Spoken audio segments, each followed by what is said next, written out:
코로나 확진자가 이렇게 막 늘어나고 있는데 애들은 잘 안 걸리는 것 같아.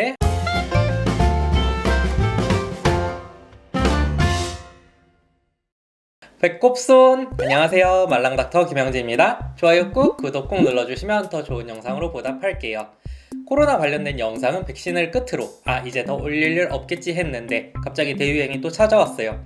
코로나 영상 제가 올린다고 해봐야 이걸 두고두고 볼 것도 아니고 아이 키우면서 볼만한 영상도 아니고 그렇다고 조회수가 잘 나오는 것도 아니고 그렇긴 한데 관심이 가는 논문들이 좀 나왔길래요. 주변에서 그런 느낌 받으신 적 없으신가요? 코로나 확진자가 이렇게 막 늘어나고 있는데 아이들은 그렇게 많이 안 걸렸네 하는 그런 느낌? 주변에 아이들이 없다고 하셔도 뉴스 같은 데서 보면 어르신들 모여있는 곳에서는 퍼지기 시작하면 막 계속 늘어나는데 어린이집에서 감염자가 누가 나왔다 하는 뉴스가 나와도 보통은 그걸로 끝나잖아요. 왠지 확산은 잘 안 되는 듯한? 저는 개인적으로 이게 아이들은 조금 더 조심시키고 민감하게 반응해서 그런가 했었는데 관련 연구들이 좀 나와서 논문들을 좀 읽어보고 쉽게 풀어서 얘기 드려볼까 해요.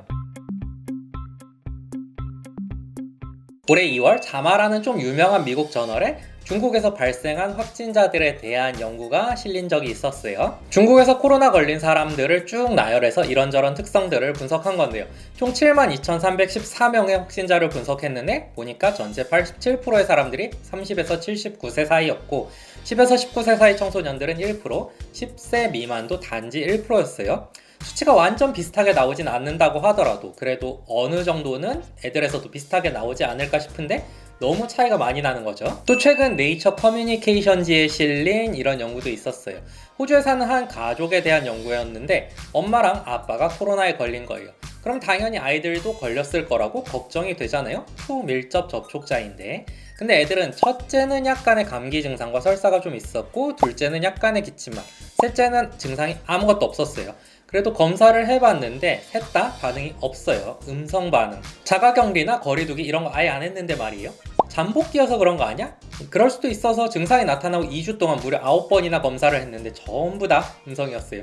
심지어 막내는 코로나에 대해서 항체 반응까지 나타났단 말이에요. 면역을 얻었다는 얘기죠. 해당 연구를 토대로 연구팀이 내린 결론은 아이들의 면역 시스템이 바이러스를 매우 쉽고 빠르게 효과적으로 제거를 해버리기 때문에 아이들은 코로나에 걸리더라도 양성 반응이 나오지 않을 수도 있다는 것이었어요. 그러니까 지금 우리가 하고 있는 코로나 확진 검사를 하려면 코에다 면봉 넣고 찍어내는데 이 면봉에 바이러스가 어느 정도는 묻어 나와야지 검사에서 결과가 나온단 말이죠. 근데 그렇게 면봉에 묻어 나오려면 바이러스가 우리 몸 안에서 대량으로 자가 복제를 해서 충분히 많은 수의 바이러스가 몸 안에 존재를 해야 하는 건데 그렇게 되기 전에 바이러스가 조금 있을 때 바이러스를 다 죽여버린다는 거예요. 아이들의 이런 면역 반응과 관련해서 네이처 이뮤놀로지에 실린 또 다른 연구에서는 아이들의 면역세포 중 T세포가 아직 잘 훈련되지 않았기 때문이라고 하는데요.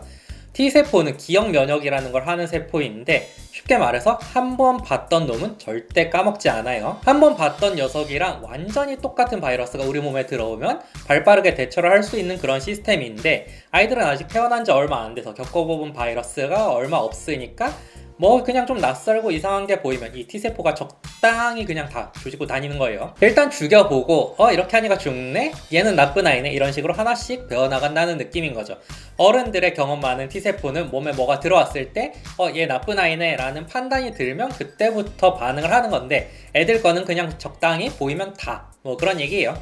또 다른 연구에서는 아이들이 출생시부터 가지고 있는 강한 선천 면역 반응이 코로나 바이러스에 잘 반응을 한다는 얘기도 있고 바이러스가 코에 들어왔을 때 몸 안으로 비집고 들어갈 수 있는 길이 몇 개 없어서 바이러스가 코에 많이 못 달라붙는다는 그런 연구도 있어요. 다만 이런저런 연구들이 나왔는데 아직 어느 하나도 완벽하게 아름다운 이론은 아니라서 어느 하나의 원인이 딱 들어맞기보다는 이런 원인들이 복합적으로 작용하고 있을 가능성이 높다고 합니다.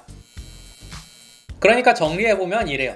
아이들이 잘 안 걸리는 거는 분명히 아니긴 한 거죠. 걸려도 증상이 잘 안 나타나거나 검사에서 양성이 안 나오니까 안 걸린 것처럼 보이거나 얘가 걸린 게 맞는지 아닌지 걸렸다가 다 나은 건지 일반적인 반응 검사로는 알 수 없다는 거죠. 전염력 부분은 생각해보면 더 낮을 것도 같고 아닐 것 같기도 하고 그렇네요. 바이러스가 코에 많이 못 달라붙는다면 전염력이 더 낮은 것도 말이 되는데 만약 그게 아니라면 면역 반응이 빠르게 나타나서 바이러스를 죽이긴 하지만 그 면역 반응이 나타나기 전까지는 어른들이랑 똑같은 전염력을 갖고 있다면 만약 그러면 아이들이 무증상 숙주가 될 수도 있다는 얘긴데 어떤지 그걸 아직 정확하게 알 수 없으니까 지금처럼 계속 조심시키는 편이 좋겠어요. 애들은 잘 안 걸리는 것 같아 하고 안심하시면 안 되겠습니다.